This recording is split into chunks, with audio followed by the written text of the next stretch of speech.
नमस्कार दोस्तों। आज फिर से हम प्रोफेसर तुलसी नारायण सर के साथ मौजूद हैं और पिछले कई सेशंस के माध्यम से हमने पोरोस्कोपी काया लिपि के ऊपर लिखे हुए सर के राइटअप लैंग्वेज ऑफ लाइफ के बारे में उसके इंट्रोडक्शन को समझने की कोशिश कर रहे हैं और उसकी गहराई में धीरे धीरे उतरने की कोशिश कर रहे हैं। इसी सिलसिले में सर के बहुत सारे राइटअप्स में से मुझे एक और राइटअप मिला, आत्मज्ञान की कार्यशाला। जैसा हम सब लैंग्वेज ऑफ लाइफ के इंट्रोडक्शन में अभी तक समझ चुके हैं कि हमारे इन कोर्स में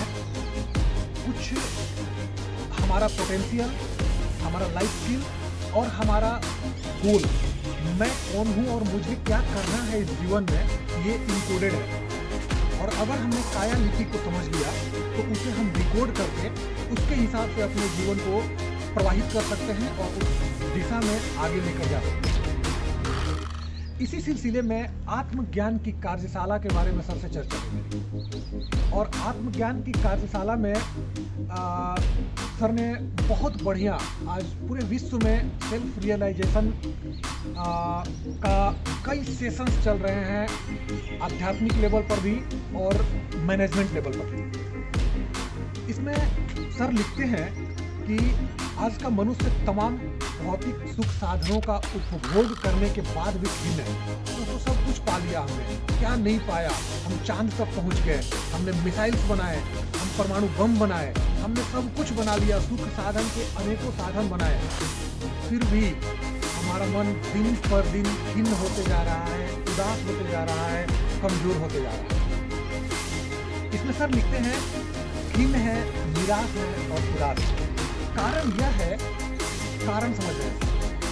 कारण यह है कि संप्रदाय विशेष में जन्म लेने और इसकी विचारधारा के तहत पालन पोषण प्राप्त करने वाला मनुष्य सांप्रदायिक जड़ता का शिकार होता है। हम सांप्रदायिक जड़ता की वजह से अपने जीवन को एक धर्रे पर चला रहे हैं। हम चला नहीं रहे हैं, बल्कि सर ने कहा था पिछले सेशन में भी कि हमें पुश किया जा रहा है और हम उसी दिशा में आगे बढ़ते जा रहे हैं। सर आगे लिख रहे हैं कि उसके सोचने विचारने, अर्थात आज के मनुष्यों के सोचने और विचारने और कार्य करने के ढंग में तथा सामाजिक आचार व्यवहार में यही जड़ता दिखाई पड़ती है। अगर हम किसी धर्म विशेष के हैं, अगर हमारा लाइफस्टाइल किसी एक अलग समाज के हिसाब से है, तो हमारा रहन सहन, हमारा खान पान, हमारा बोलचाल, हमारे सोचने की क्षमता उसी के हिसाब से होती है। तो इसका मतलब तो ये हुआ कि हम अपने उस समाज के द्वारा उत्प्रेरित किए जा रहे हैं, उसी के बनाए हुए रास्ते पर चल रहे हैं। हमारा क्या है, हम अपने हिसाब से तो कुछ ही नहीं रहे हैं। इसमें सर एक बहुत बड़ी बात लिखते हैं, इस तरह उसका मानस, अर्थात आज के मनुष्यों का मानस, चिंतन, चरित्र और व्यवहार संप्रदाय विशेष के ढांचे में कैद होकर रह गया है। अर्थात हम कैद हुए हैं, हम मोर्गेज हुए हैं। जिस समाज में हम जन्म लिए हैं उस समाज के हिसाब से ही मुझे सोचना है, उस समाज के ही हिसाब से ही मुझे खान पान, मेरा रहन सहन होना है, अर्थात मेरा तो कुछ है ही नहीं। तो कैद होकर रह गए हैं। आज व्यक्तियों के अंदर जो अहंकार, राग, द्वेष और घोर स्वार्थ के दर्शन होते हैं, उसका कारण यह है कि व्यक्ति अपने आप को भूल चुका है। हम पता ही नहीं है कि हम हैं कौन, मैं कौन हूँ यही मुझे पता नहीं है, यही आज इंसानों को पता नहीं है। तो सर ये जो सेल्फ रियलाइजेशन का वर्कशॉप कराते हैं और जब आत्मज्ञान, आत्मबोध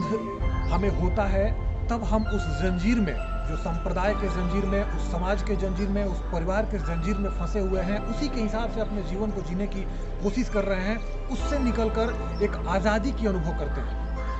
एक बंधन मुक्त जीवन की अनुभूति करते हैं और कहते हैं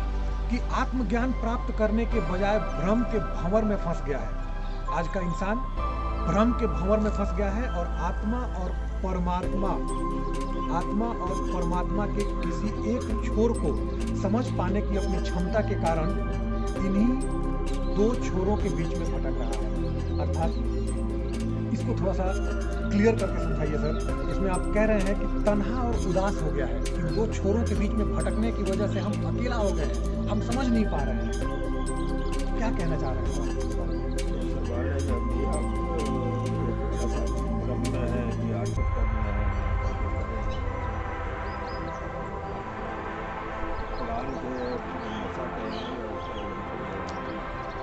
बुलाए हुए अपने क्या करना एक ही छोड़ है जैसे हमसे आप नहीं मान कर दो ये तसल्ली का छोड़ भगवान करेगा नहीं करेगा तो भगवान में लगी पड़ा करते हैं वो भगवान नहीं मानते आप अपना छोड़े के आप चाहते हैं कर और वो नहीं रहा दूसरा छोड़ को आपने कल्पना कर लिया भगवान कर देंगे हम भगवान करेंगे नहीं करेंगे भगवान आपके अंदर गुलाम है नहीं ये आपके जो मिलने के आपको सब काम करेंगे और वो आपको आपको मानते हैं तो एक छोड़ तो आप अपना छोड़ भुला गए मैं क्या था मेरी प्रकृति क्या थी दूसरा छोड़ जो करेगा और आपको उतना कंट्रोल नहीं कोई कंट्रोल नहीं कोई उतना आते ही नहीं को होगा ही कहीं उनकी मर्जी पर है। बिल्कुल सर। तो जो दोनों छोड़ में आप अपने आप को भुलाए हैं उधर भी आप कंसल्टेंट हैं तो आप भटक रहे हैं ऑब्वियसली पहली बात दूसरी बात जैसे एक कीड़ा है या कोई जंतु एक नाली में अपने गति से चल रहा है नाली का जो आधार है उसका आधार तो चलेगा पर नाली भी दूसरी गति पे चल रही है नाली भी ऐसे लुढ़क रही है और वो कीड़ा उसके अंदर ऐसे जा रहा है उसी गति उधर उसकी गति समानांतर उसी गति में मेरा जीवन है कि हम तो जीवन जी रहे हैं अपने गति से अपने नाली में है अपने तरीके में है मेरा जीवन तो चल रहा है हम खाली अपने जीवन में हम जो चल रहे हैं उसका नोटिस नहीं रहे हैं मेरी जीवन कहाँ जा रही है वो हम नहीं जानते ये कोई विज्ञान में नहीं बता पा रहा है ये पर उसको कुछ बता रहा है कि आपका जीवन भी चल रहा है आप भी चल रहे हैं जीवन की गति अलग है आपकी गति अलग है तो आपकी गति क्या है क्या होनी चाहिए और जीवन की गति क्या है। तो आप सभी का भी स्वागत है। आप लोग धीरे धीरे इस काया लिपि को लैंग्वेज ऑफ लाइफ को